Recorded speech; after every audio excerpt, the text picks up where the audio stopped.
buenas tardes. Eh, el día de hoy tenemos como invitada especial a Carmina Espíndola y este es nuestro primer conversatorio del mes de abril. Como todos saben, los conversatorios ya tienen un tiempo aquí en la plataforma de Facebook Live y en esta ocasión los conversatorios del Welty se coordinan entre el CIESAS y Universidad de Nuevo México. Nos hospeda en Zoom, Ronda Brulot. Agradecemos a ella por la colaboración. Em, Antes de comenzar, pues les voy a hablar un poquito de las reglas de participación y cuál es el objetivo del conversatorio. Estos conversatorios tienen la finalidad de que los ponentes expongan sus avances de investigación y que obtengan retroalimentación del público. Esta presentación es para un público no especializado. El tema de hoy lleva por título El Hospicio de la Vega, cuidado de las infancias y la adopción en Oaxaca, en un periodo muy específico que es de 1874 a 1927. Antes de comenzar, les voy a leer, me voy a permitir leerles la semblanza de Carmina Espíndola.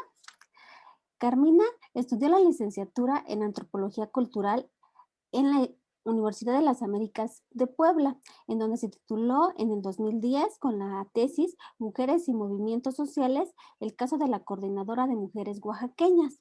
En 2014 se graduó de la Escuela de Estudios Superiores de Ciencias Sociales de París, Francia, en la maestría de Ciencias Sociales en el área de investigación con especialidad en etnología y antropología social, en donde realizó la memoria A mí me gusta volar, una aproximación a la adopción internacional de niños realizada en Oaxaca, que justamente es un antecedente de su tesis doctoral.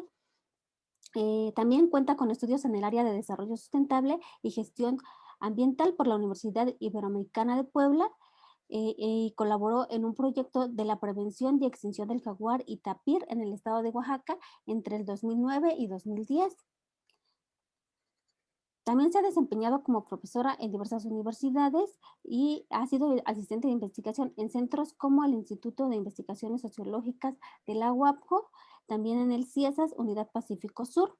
Actualmente Carmina estudia el doctorado en Sociología en la Benemérita Universidad Autónoma de Puebla y su tema de investigación es Construcciones sociales de la infancia a través de los procesos de adopción en el estado de Oaxaca. Le damos la más cordial bienvenida a Carmina y es un gusto que estés aquí con nosotros. Pues muchas gracias, Elvia, y pues bueno, también agradezco a las instituciones que están respaldando y que precisamente abren estos espacios para pues dialogar sobre los proyectos que estamos, pues cada una de las personas que nos acercamos a ustedes realizando. Sí, si gustas ya compartir tu presentación mientras voy a Ok. decir la dinámica de participación. Bueno, Carmina va a tener aproximadamente 20 minutos para exponer su tema. Nos tiene preparada una presentación y posteriormente habrá espacio para preguntas del público, aproximadamente otros 20 minutos, y cerraremos con una conclusión de Carmina y los anuncios del Welty. Entonces, adelante, Carmina. Bueno, pues bueno, como ya comentó Elvia, estoy realizando actualmente el doctorado en sociología en la UAP. Y bueno, también tengo una formación en antropología cultural y social, y bueno, ahora con este tema precisamente, pues me ha llevado a dialogar, pues, entre las disciplinas, que me ha servido para dar soporte al trabajo que estoy llevando a cabo, y pues que comencé ya hace unos años como parte del proyecto también de maestría, y que bueno, ahora me enfoco también en otras áreas que tienen que ver con la construcción de las infancias a través de la adopción. Y bueno, esta ponencia que me enfoco en el cuidado de las infancias y la adopción en Oaxaca en un periodo de 1874 a 1927, precisamente voy a exponer un caso, como es el Hospicio de la Vega, una institución que fue la primera en Oaxaca, que fue regulada por el Estado para el cuidado infantil y que precisamente regulaba la práctica de la adopción y que bueno, su historia comienza en el siglo XIX. Esta es una parte, una breve parte de mi proyecto doctoral, el cual está intitulado como Infancias Invisibles, Construcciones Sociales de la Infancia a través de los procesos de adopción en el estado de Oaxaca. Y pues bueno, esta presentación se va a desarrollar con algunos puntos que quiero tocar, que es como eh, dialogar acerca de cómo las infancias y la adopción están inmersas en marcos socioculturales e históricos y que, bueno, hay leyes y reglamentos bajo la cual esta práctica se lleva a cabo y de igual manera hay instituciones que reciben a niños y niñas para su cuidado y precisamente en este espacio es donde está esta parte de la adopción, porque quienes pasan por un proceso de adopción son niños que vienen pues precisamente de una institución y no nada más se regula el proceso como tal, sino que la historia de estos niños comienza muchas veces en la llegada a estas instituciones y después por diversas historias, pues que les voy a ir comentando también brevemente, pues están en susceptibilidad de adopción. Y bueno, aquí hay un acercamiento a las consideraciones en los procesos de adopción. La RAE la define como tomar legalmente en condición de hijo al que no lo es biológicamente. Eso es, yo creo que si yo les preguntara qué pensamos sobre la adopción o qué sabemos, pues tenemos una idea.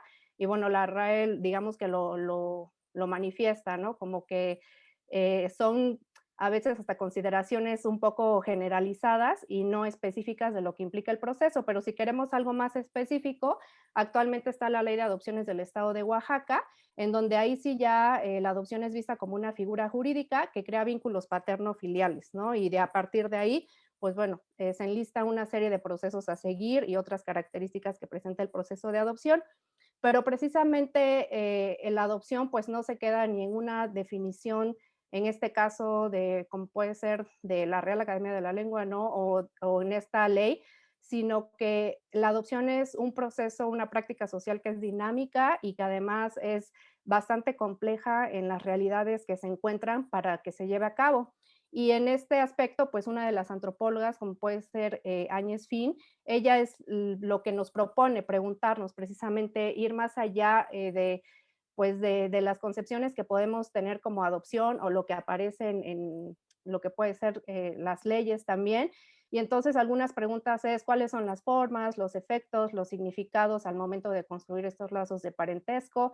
Y pues bueno, Finn lo que nos dice es que para responder a estas preguntas es necesario ir a otros lugares y también a otros tiempos para comprender mejor nuestros propios sistemas de parentesco y también las relaciones que se dan entre adultos y niños, porque precisamente la adopción pues es esta relación que se genera entre padres e hijos, en este caso entre adultos y niños. Y bueno, también la adopción ha sido un poco tema, es un tema que ha sido poco estudiado y esto pues lo dejan ver también cuando lo exponen estas mismas pues, antropólogas, como puede ser Finn, Singer Howell, Sachter también. Entonces, es un área que ha sido pues todavía poco explorada y donde hay pues varios caminos que conocer y que trazar, no nada más en lo académico, sino en la reflexión de nuestras prácticas sociales. Y pues Schachter igual pues comenta que no se ha hecho como este acercamiento más profundo a las historias de los niños y de las niñas y que las representaciones que se han hecho también incluso desde los trabajos académicos, inclusive algunos desde el siglo XIX, principios del siglo XX, pues es como si se enunciara solamente a las maneras de crear los lazos de parentesco, pero donde no hay un acercamiento más a los sujetos que la están viviendo y las emociones pues no aparecen, ¿no? Ni los casos en específico. Entonces, pues bueno, también la infancia, pues es un concepto que pues queda a la reflexión, que es una construcción sociohistórica, como se ha dejado ver.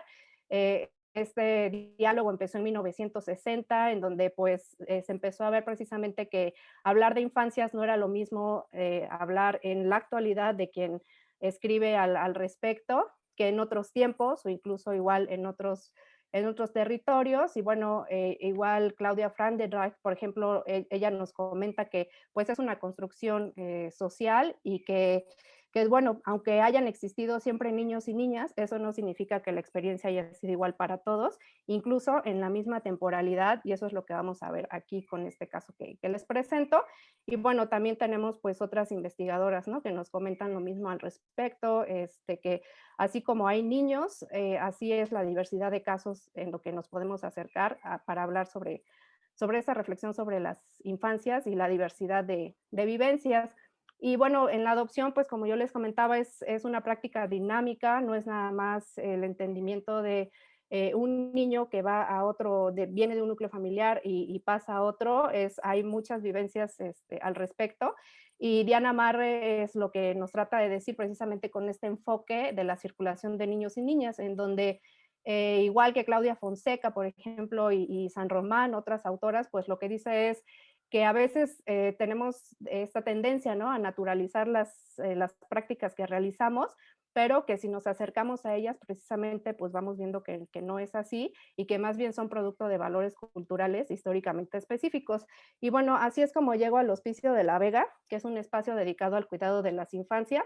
Esta es la foto precisamente del cartel de presentación y pues bueno, forma parte del archivo, del archivo histórico municipal, porque precisamente es ahí donde se encuentra actualmente este archivo, donde fue el Hospicio de la Vega. Esta es la fachada, digamos, original, todavía se conserva, se puede ver y pues bueno, si alguien conoce este edificio, que yo creo que varios de ustedes lo han de conocer, pues si pasamos por estas calles es una casa que todavía pues llama la atención, ¿no?, por su arquitectura y pues bueno, precisamente la importancia que tuvo pues la construcción cuando se realizó en 1906, que comenzó la construcción de este edificio, pues también era parte como de un proyecto monumental que incluía pues el cuidado de las infancias.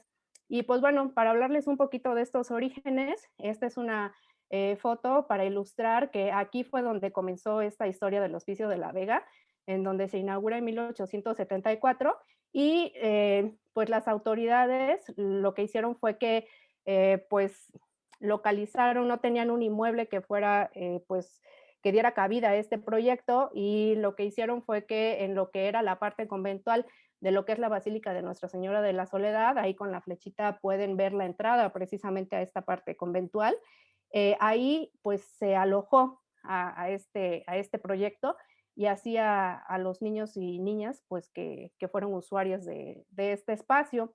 Y bueno, así es como comienza. Esta foto es de 1940, ya pues son unos años posteriores, pero bueno, es para ilustrar cómo se fueron estos inicios de este espacio.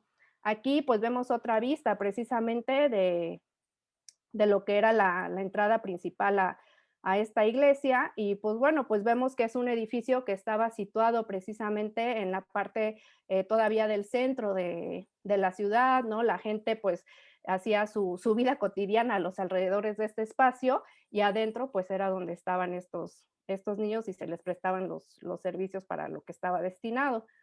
Y pues bueno, aquí el proyecto comienza precisamente y lleva el nombre de Hospicio de la Vega, porque fue don Pedro José de la Vega quien fungió como la figura fundador del hospicio. Pues bueno, Pedro de la Vega provenía de una familia bastante adinerada en el siglo XIX, según pues cuentan lo que encontramos en estos relatos de la gente que también se ha acercado a conocer sobre los orígenes del hospicio. Y entonces esta persona tenía como idea, pues, que se generara un espacio para el cuidado de las infancias que lo necesitaran en ese entonces.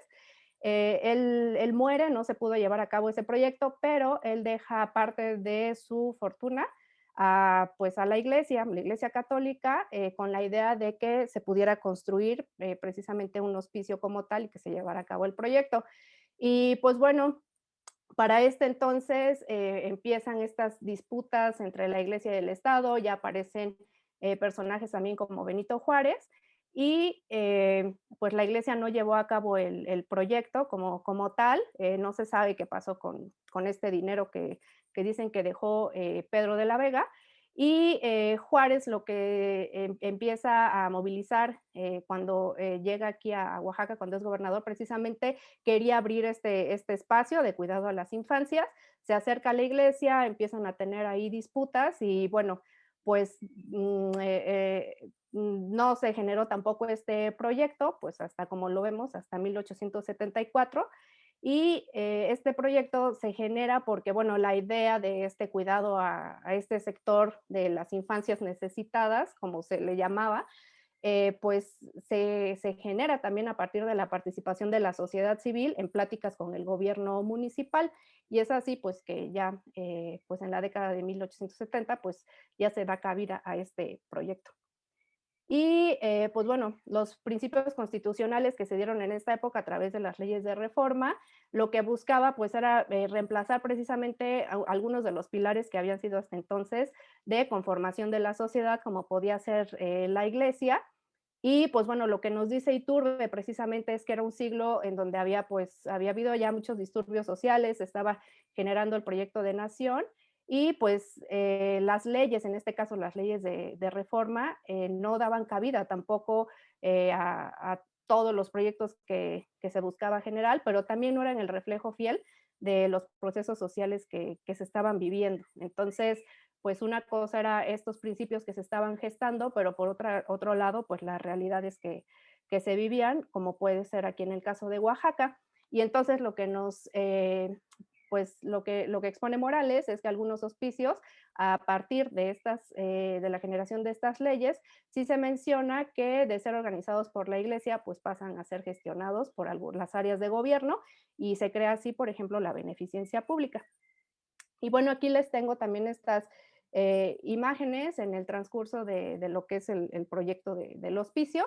Se fue generando ya una necesidad de crear un espacio que fuera solamente para los objetivos del cuidado infantil y bueno, se lleva a cabo ya una solicitud, incluso esta es la foto del documento que da pie a la organización de la gente para pedir los terrenos en lo que era la colonia de Azordas, en ese entonces que eran, incluso ya eran las afueras de la ciudad, ya era algo muy lejano de esta vida que se daba en el centro, pero bueno, ahí estos terrenos alojaron al hospicio de La Vega y esta es una foto ilustrativa que no tiene fecha exacta de cuándo fue tomada, pero bueno, así lucía pensando cerca a 1908, cuando fue el año de su inauguración, en donde podemos ver que era un edificio pues que bastante llamativo, con una arquitectura monumental, muy representativa de la época, y pues bueno, con dos plantas y bueno, bastante grande porque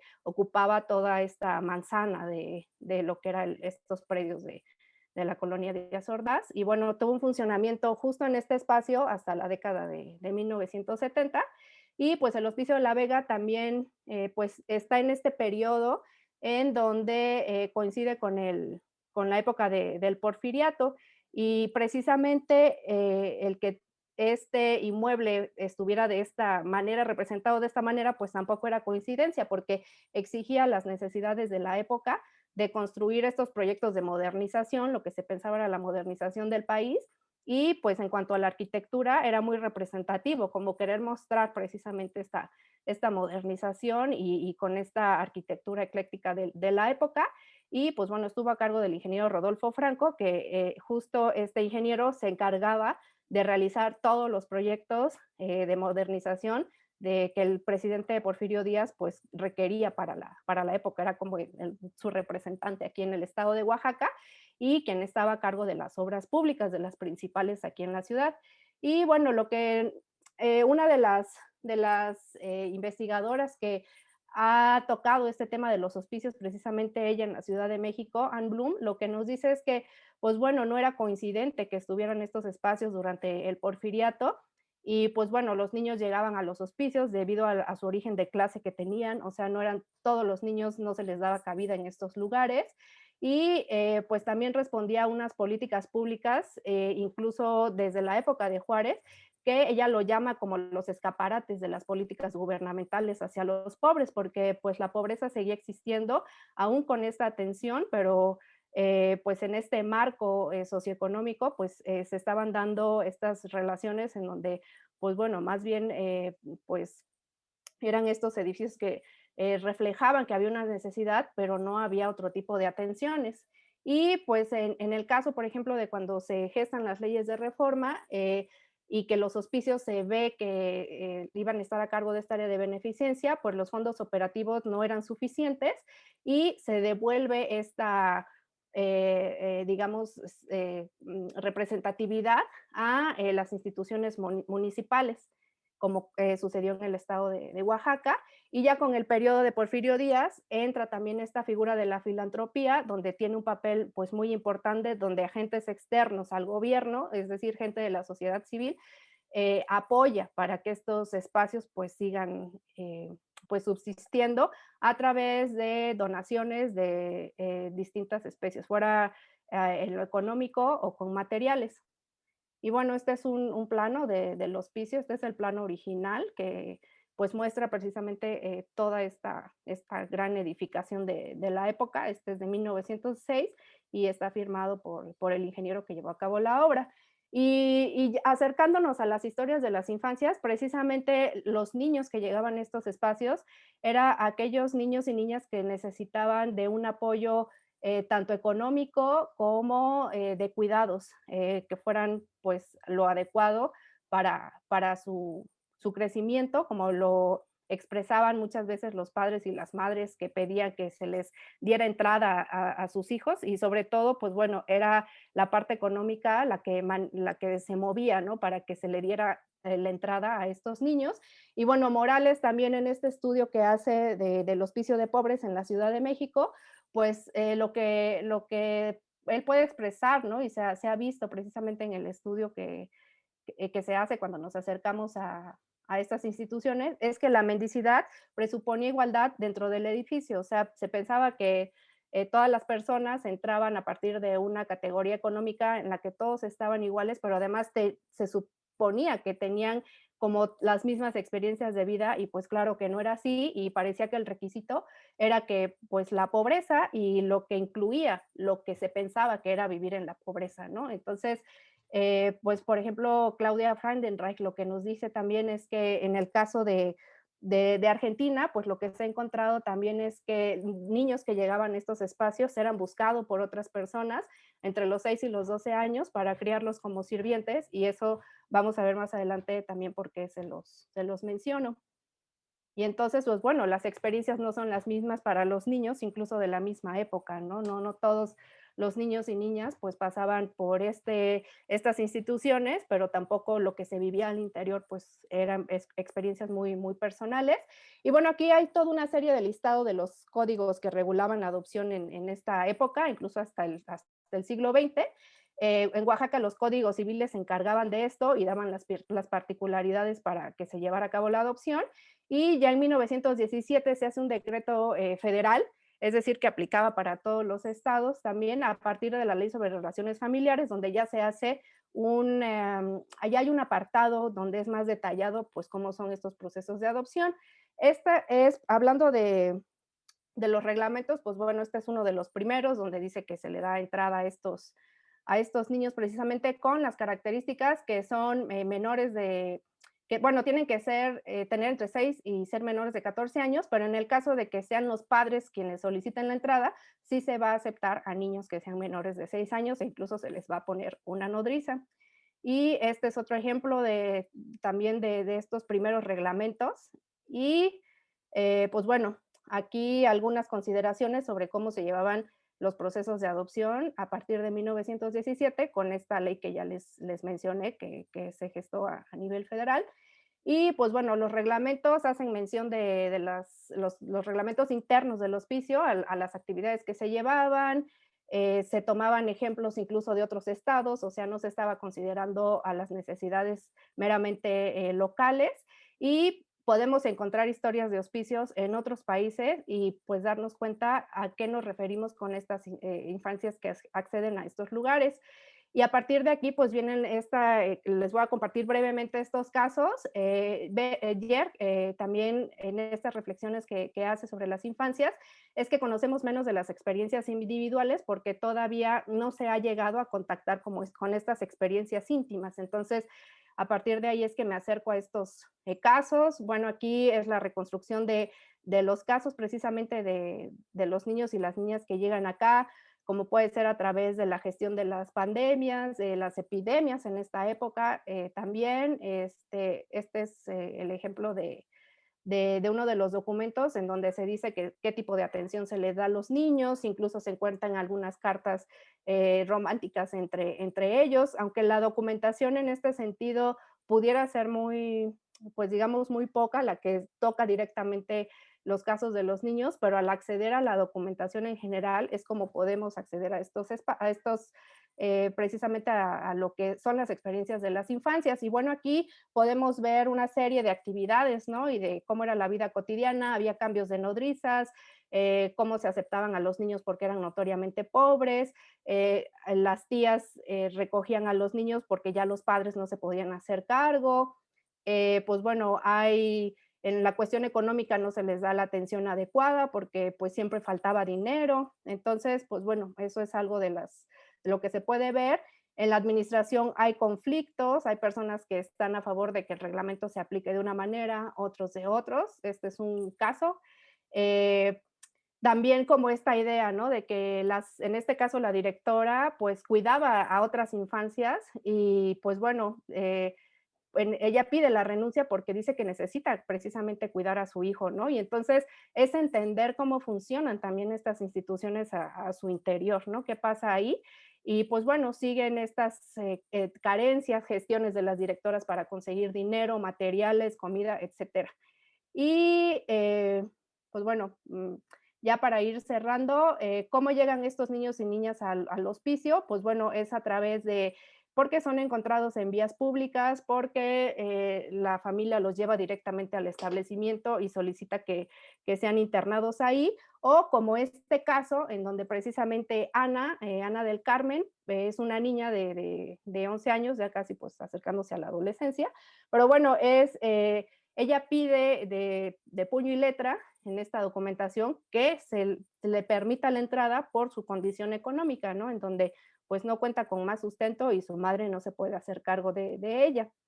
Y en cuanto a los casos de adopción, pues bueno, vamos viendo que alguno de los casos que hay es que, por ejemplo, este de 1899 es una persona que se acerca a pedir a una niña entre 10 y 12 años, en donde ella dice, protesto no proceder de malicia, ¿no? Y encargarse de su educación y no dedicarla al servicio doméstico. Otra persona que pide la adopción de su propia hermana para tenerla como hija. Y pues bueno, estas peticiones de adopción de las asiladas, ¿no? Por parte de personas pues viudas mayores de 55 años. Y ya para cerrar, pues sí quisiera comentarles que estos casos que vemos en papel, ¿no? Así como se los estoy mostrando, pues son historias de las personas, son historias de vida. Hay mucha reflexión que hacer al respecto en cuanto no solamente verlos como entradas y salidas de niños, cómo se llevaban las adopciones en cuanto al proceso judicial, sino precisamente cuáles son las historias que engloban cuando realizamos las prácticas que hacemos, en este caso como la adopción, y además qué acercamiento estamos teniendo con las personas que lo viven, en este caso pues con los niños y las niñas y las experiencias que se generan en este periodo de la infancia. Y bueno, aquí precisamente hablando de estos casos y de estas personas que vivieron en estos espacios, en el libro de visitas encontré pues esta reseña, ¿no? Este acercamiento de una persona que dicen que llegó y pues quiso dejar su testimonio, ¿no? Y entonces lo que dice es, el día de hoy he venido a recordar lo que alguna vez funcionó como el Hospicio de la Vega. Es grato para mí volver a pisar el suelo donde pasé parte de mi infancia y mi deseo es que se siga conservando este sitio para la comunidad de oaxaqueños. Y pues bueno, no hay foto de él, no, no tenemos el nombre de él, pero lo que sí considero a través del testimonio que él dejó y toda la lectura de documentos que hay para saber de la vida de los niños es que tienen una voz y tienen una presencia y precisamente no son invisibles, sino que están presentes, solamente es ver qué mirada se le ha dado a estos seres, ¿no? Entonces, pues bueno, no sé si las conclusiones las presento ahora o vamos con los comentarios. Si quieres, vamos a invitar al público para que Ok, haga sus preguntas a los que están participando en este en vivo, ok, ajá, que vayan formulando sus preguntas y si sí, quieres las conclusiones las dejamos para el final. sí. Bueno, aprovechando, bueno, el espacio, me gustaría que si nos puedes compartir cómo fue tu acercamiento al tema, ¿no? Al tema de las infancias y de la adopción. Pues toda una historia de vida. Yo creo que sí es importante, pues, también, pues, hacernos esa pregunta como me la estás haciendo tú, de cómo cada quien nos acercamos a los temas que trabajamos. En mi caso, pues, bueno, yo parto de mi propia historia de vida. Desde niñas en este tema, ¿no?, que son las infancias y la adopción, pues, yo desde niña tuve acercamientos con los albergues, aquí en la ciudad de Oaxaca, estas casas de cuidado infantil, en donde precisamente pude conocer a estos, pues, niños y niñas que llegaban y la diversidad de historias, pues, que se conjugaban, ¿no?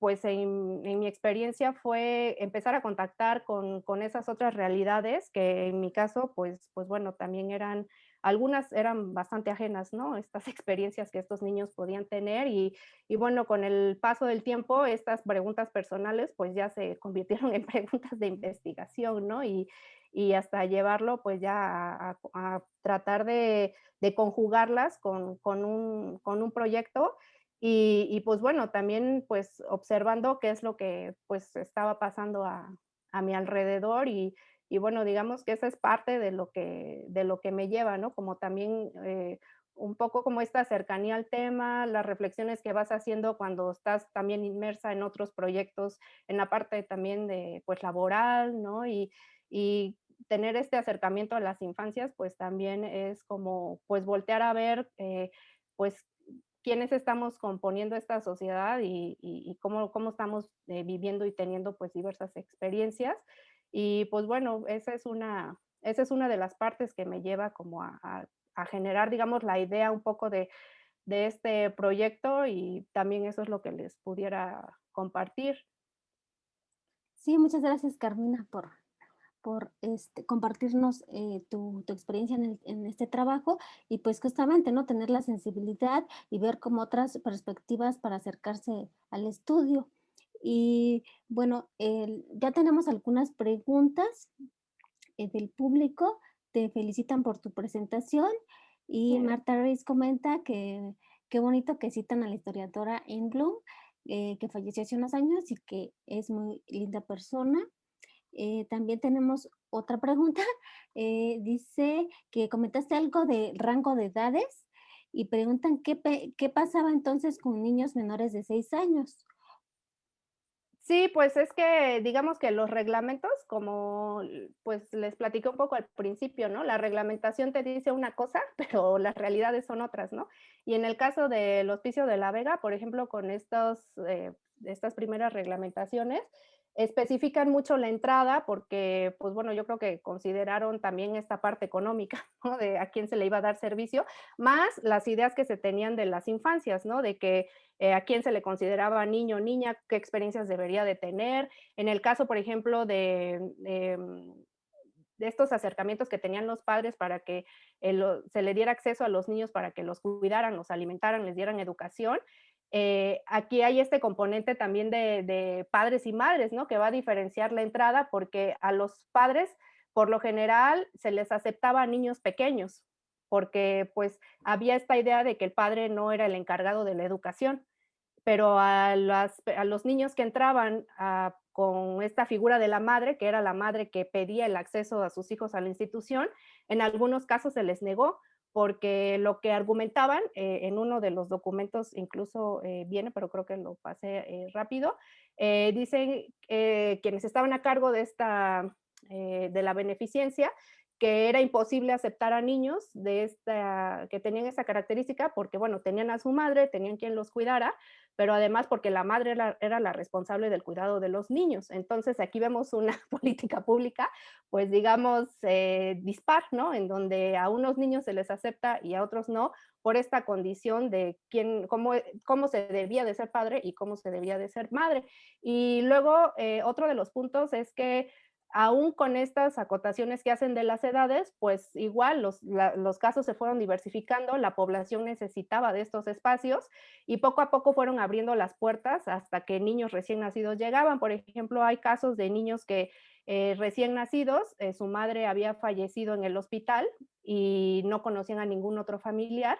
y como ya no estaban en esta situación de tener una familia, digamos, de componente biológico, entonces no había quien se hiciera cargo de ellos y llegaban los recién nacidos al hospicio de La Vega, e incluso algunos de ellos tomaban el apellido de La Vega en honor a Pedro de la Vega. Entonces hay niños que se apellidan de la Vega por eso, porque llegaron recién nacidos, y no se conocía mayor dato de ellos y se toma el apellido de la institución.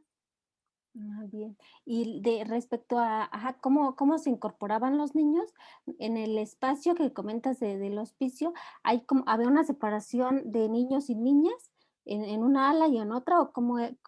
Sí, lo que se ve tanto por los reglamentos como por este plano que les mostré, que bueno, es el único que he encontrado hasta ahora, se ve la disposición de las áreas en donde se separan niños de niñas, en donde hay habitaciones, pues, para cada uno de los sectores, ¿no? Diferenciado, e incluso hay actividades porque, hay, la enseñanza y la instrucción de oficios, y también se ve diferenciado entre niños y niñas, ¿no? Entre estos talleres que llegaban a tomar. Y bueno, ya las actividades generales, que eran como los paseos que se daban a los jardines que estaban enfrente o alrededor del hospicio, pues bueno, ya ahí era donde se conjugaban en las áreas de comida, ¿no? En los jardines internos, pero en cuanto a las habitaciones, ahí sí había esta separación. Sí, gracias. Bueno, tenemos más preguntas del público y felicitaciones. César Leal, Leticia Valle y Blanca PG te felicitan por la presentación. Gracias. Eh, Chris DeCentis pregunta, ¿qué tan común es encontrar en el archivo solicitudes o peticiones hechas por los mismos niños o niñas? Me, me parecía muy importante comparar este tipo de narrativas donde emergen las voces infantiles en contraste con los documentos donde son los adultos quienes hacen la solicitud. Sí, pues es muy poco, la verdad, hasta lo que yo llevo ahora revisado son escasos. De hecho, bueno, lo que les presenté para el día de hoy, pues fue este caso el que salió, ya no pude localizar otros. Sí hay, por ejemplo, algunos niños que exponen sobre ciertas situaciones, ¿no? Sobre que se quieren fugar o que pasaron por otras experiencias, pero es muy escaso pues digamos, este material. Y en el caso de esta niña, pues bueno, es una redacción que en cuanto a la escritura, se ve que alguien se la hizo, ¿no? O sea, no es pienso yo que no es una letra de niña porque la comparas con la firma y la firma es diferente. Mm. E incluso ella dice que ella firma a título personal porque su mamá no sabe escribir y entonces pues es ella quien hace como todo este proceso, ¿no? Que pedían en el reglamento de que se hiciera la solicitud y ante cabildo y todo lo que implicaba.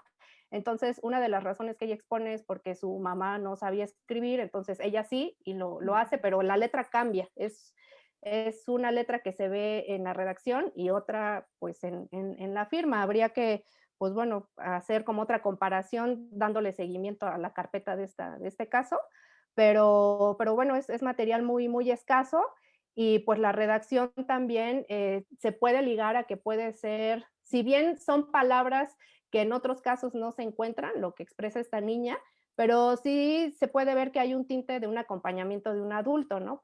En cuanto a los términos de la solicitud y cómo se dirige al cabildo y esto, entonces pues sí hay este acompañamiento también de la figura del adulto y en el caso de ella, pues habría también que reflexionar que, pues, qué es lo que se esperaba de un niño y una niña en esa época, ¿no? En cuanto a que es ella quien se acerca, porque cuando lees las razones por las que se presenta el hospicio, pues la verdad es que pues viene de una historia que ella la presenta bastante trágica también y que la vivía de esa manera con su mamá. Sí, muchas gracias por ampliar en el comentario de esta pregunta. Y bueno, también Mari Porras nos pregunta, en tu opinión, ¿las políticas públicas y las condiciones han cambiado en los hospicios actuales? Pues esa es precisamente parte de lo que estoy realizando para mi proyecto de tesis, pero sí es muy curiosa como esta reflexión que se hace, sobre todo por la visión a las infancias, porque lo que sí pudiera comentar ahora, para no entrar en más detalles, ¿no? De comparar leyes, de un siglo con otro, porque incluso ya estamos casi, pues, a un poco más de un siglo de distancia, ¿no? Y en el Inter han habido, pues muchas consideraciones de incluso a nivel mundial, porque pues si bien es una práctica, en este caso que estoy mencionando, el caso de Oaxaca, se encuentra regulada por pues leyes a nivel internacional, pero pues para hablar de las infancias y de estas experiencias que se viven, pues algunos casos no, la verdad es que no se puede hablar de un proceso evolutivo como tal o como de cortes, ¿no? Incluso que fuera yo como un proceso de aquí terminó y ahora sigue ha habido un cambio, ha habido, se han planteado pues nuevas formas de relacionarnos incluso con los niños, con las niñas, de cómo se comprende a las infancias como tal, pero lo que pudiera decirles es que pues no es un proceso evolutivo y que incluso muchas de estas creencias que aparecen en estos documentos del siglo XIX siguen presentes en nuestra actualidad sobre cómo se ve al niño como figura, como se hablaba, ¿no? De que pues se veía como un protoadulto, ¿no? Como esta figura a la que había que llenar de conocimiento, de experiencias, porque iba a ser el adulto del mañana, ¿no? Y que esa era la importancia de educarlo, más que educarlo por el niño en sí, por las necesidades que se tuvieran, sino porque iba a ser el ciudadano modelo en un futuro, ¿no? Entonces, hay cuestiones que siguen presentes, ¿no? En la adopción, pues cómo se ve a la adopción precisamente en cuanto a como práctica, pues que es algo que todavía es, en algunas prácticas, digamos que se da fuera de la ley y bueno, eso da pie a otra reflexión, pero también es algo que se vive de manera oculta porque no precisamente hay estas ideas que si vamos a los documentos, pues podemos entender por qué se generan estas ideas que se repiten de una generación a otra y que no se quedaron en el siglo XIX, las seguimos teniendo presentes, nada más que cada quien pues la va acomodando como, como va haciendo su experiencia en donde se encuentre, ¿no? Por eso esta cita de donde decía la importancia de acercarnos a los casos, pues porque eso nos permite ver que en qué va estos procesos como prácticas sociales, en qué estamos, ¿no? Y también esta reflexión de fin, de decir, vámonos a estos otros temporalidades, a estas otras épocas para comprender en qué estamos precisamente.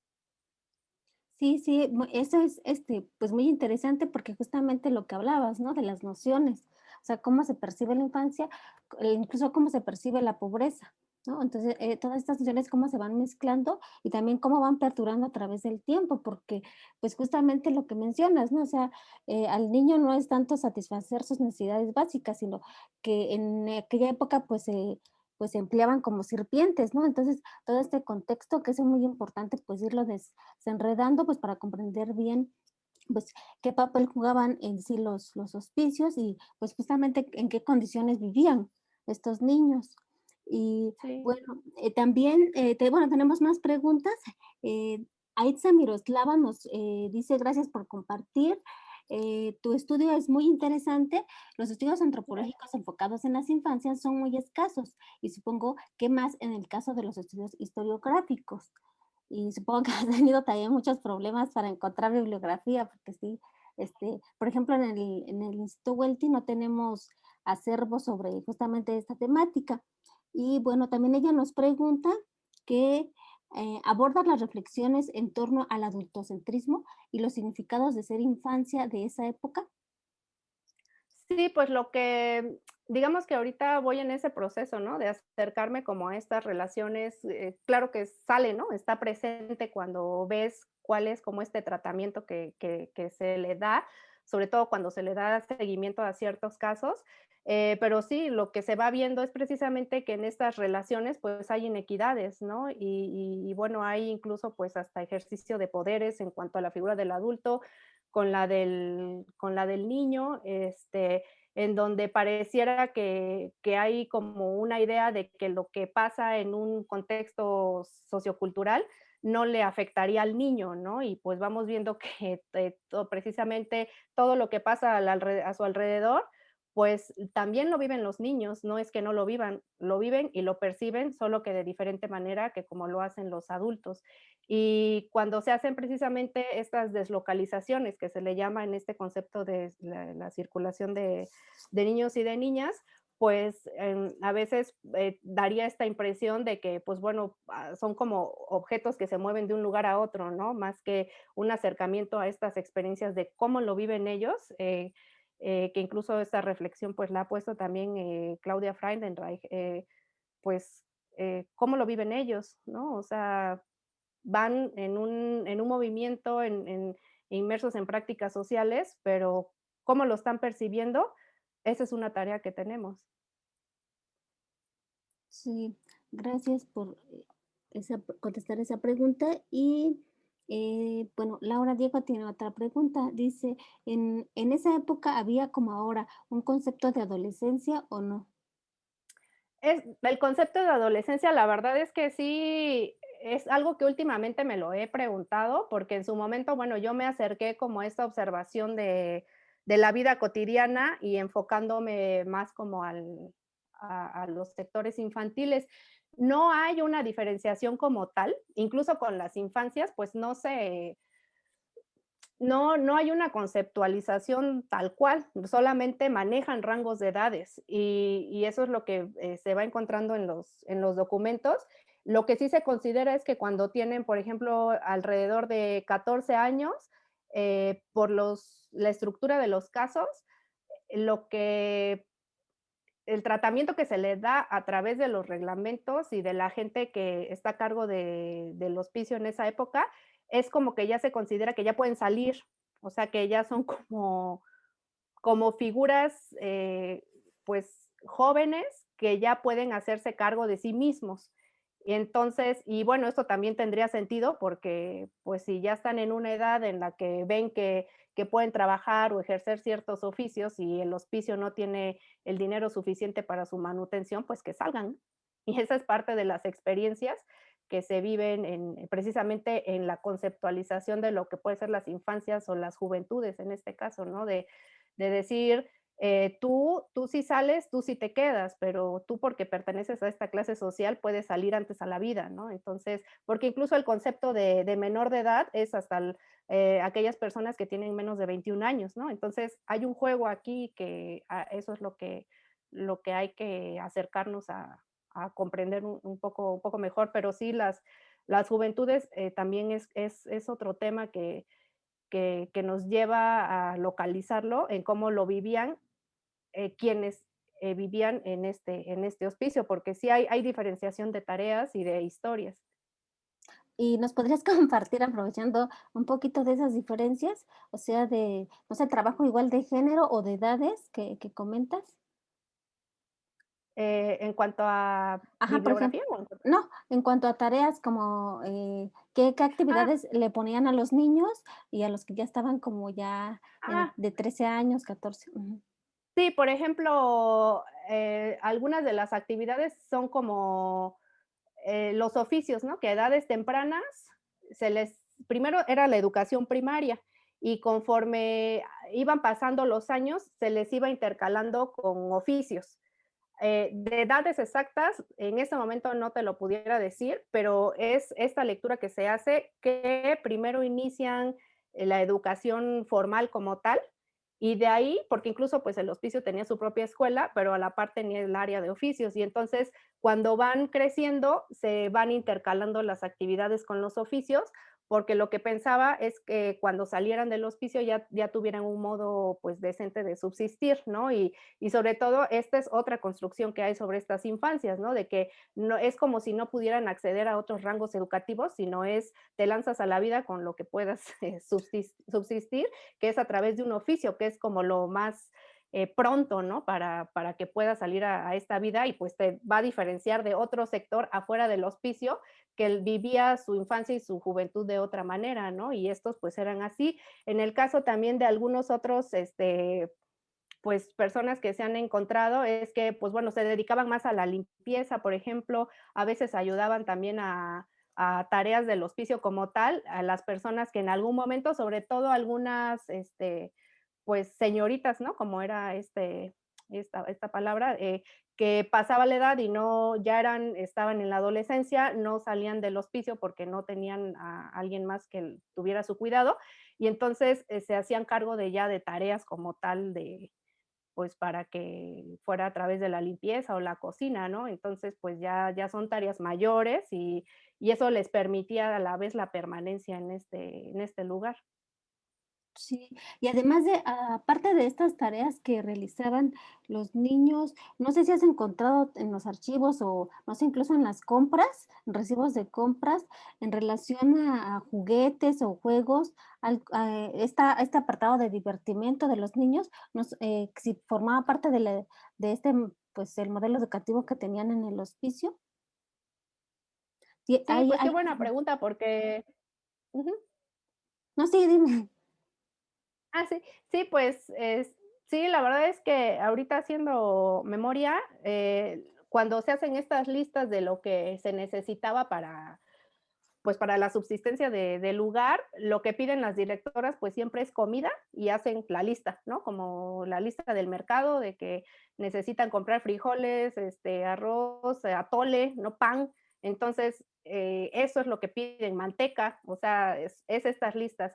En cuanto a otras necesidades, ropa, ¿no? Que si guaraches, que si zapatos en tales tallas, que si tantos metros de manta para que los niños pudieran incluso hacer su propia ropa, porque ni siquiera era pedir la ropa ya hecha, sino es metros de manta para que al interior del hospicio ellos pudieran realizar pues la vestimenta y esto también supongo por la parte del costo, ¿no? Y la generalización que se hacía de estos niños.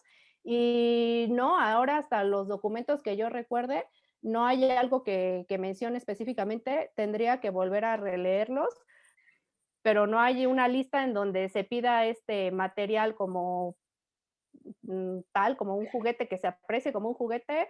La verdad es que no, pero sí, gracias por preguntarlo porque lo tendría que hacer otra vez la búsqueda, pero la verdad es que no recuerdo haber encontrado estas listas. Sí.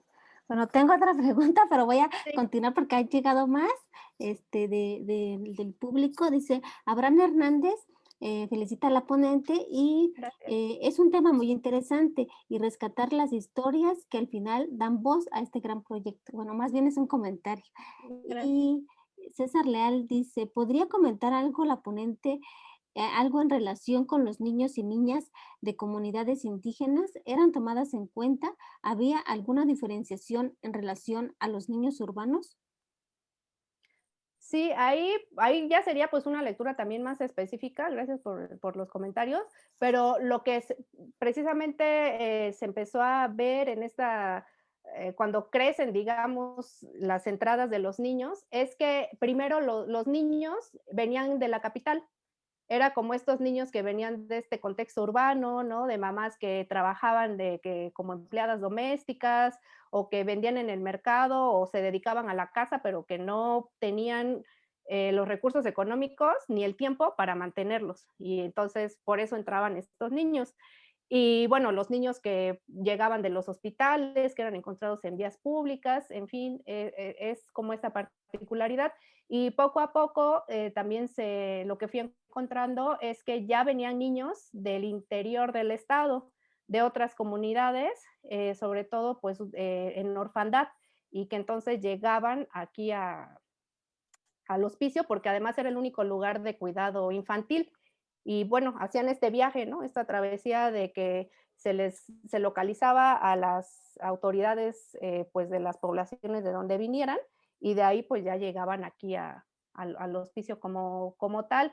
Y bueno, por ahí creo que hay un caso también porque hay padres presos y entonces siendo ellos los tutores de los niños y no contando con una figura materna, son estos casos que llegan también al hospicio para su cuidado porque pues no podían estar en la cárcel con el papá y llegaban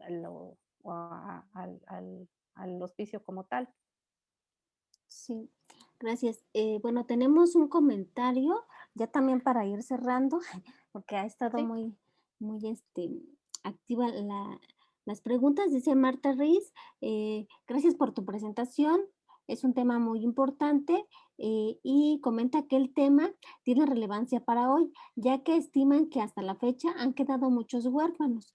Se estima que 40,000 niños en Estados Unidos han quedado huérfanos por COVID y calculan el impacto psicológico va a ser permanente e importante. Es un tema pues actual y no sé si tengas un comentario respecto a lo que nos dice Marta. Sí, pues precisamente es también con respecto a lo que nos han comentado, pues estas autoras, ¿no? Que cuando abrí la Ujú. presentación, pues que el situarnos en las épocas es lo que nos hace ver los contextos en los que se viven las infancias, por qué vivencias atraviesan y cómo las están enfrentando o cómo las viven.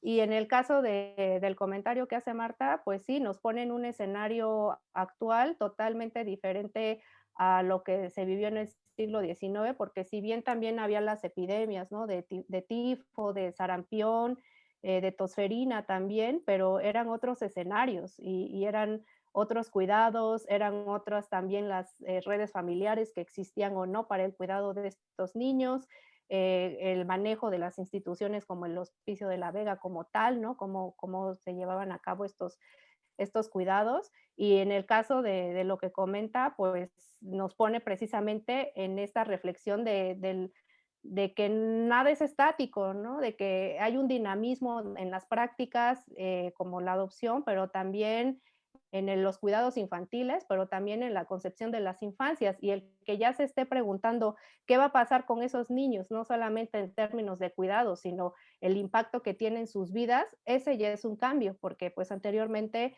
pues como lo podemos ver, eso no se, ni siquiera era cuestionado, o sea, solamente eran los niños que quedaban huérfanos y ya, ahí se quedaba su historia, ¿no? Y lo que seguía, pues era políticas públicas a seguir, ya sea en relación a un entorno familiar o la entrada a una institución, o los niños que pues quedaban en la mendicidad, porque también esa era otra realidad, ¿no? Y entonces, pues sí, es precisamente eso que nos va marcando, ¿no? De qué hablamos de cuando nos acercamos a estas experiencias y también esa sensibilidad de acercarnos pues a los sujetos, en este caso a los niños y a las niñas, de prestar esa atención, porque además eso se convierte en las primeras experiencias de vida que ellos van a tener y cuál va a ser ese efecto en su crecimiento y su desarrollo también, tanto como niños como en el desarrollo pues que eh, corpóreo, cognitivo, emocional.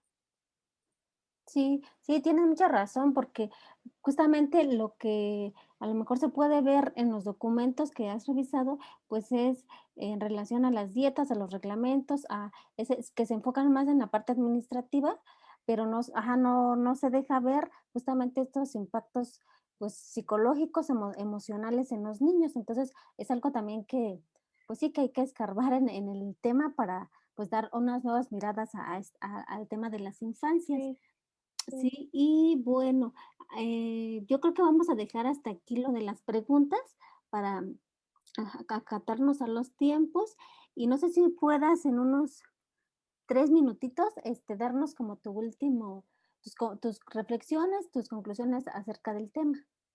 Bueno, pues primero gracias otra vez por la apertura de este espacio y pues por el diálogo que se genera con las personas que pues se conectan a la página en este momento. La verdad les agradezco mucho.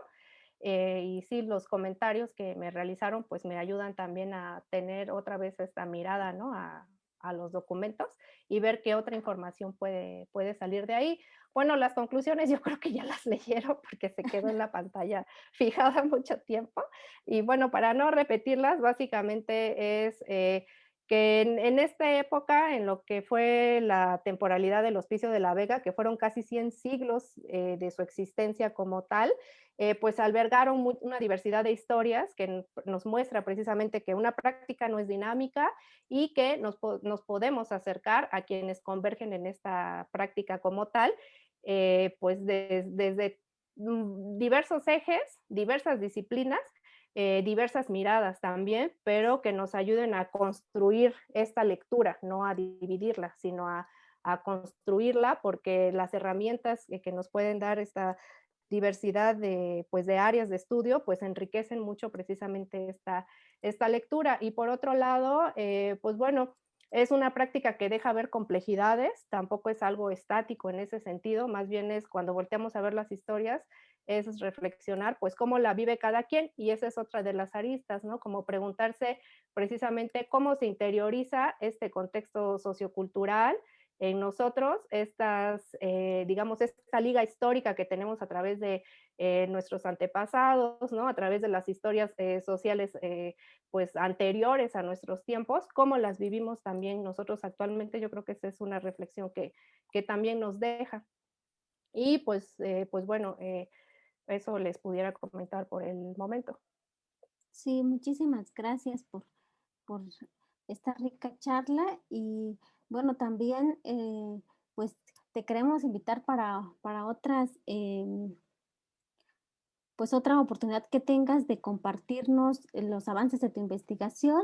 Ha sido Ay, pues una charla muy interesante y pues queremos aprovechar este espacio para compartirles las próximas actividades del Welty.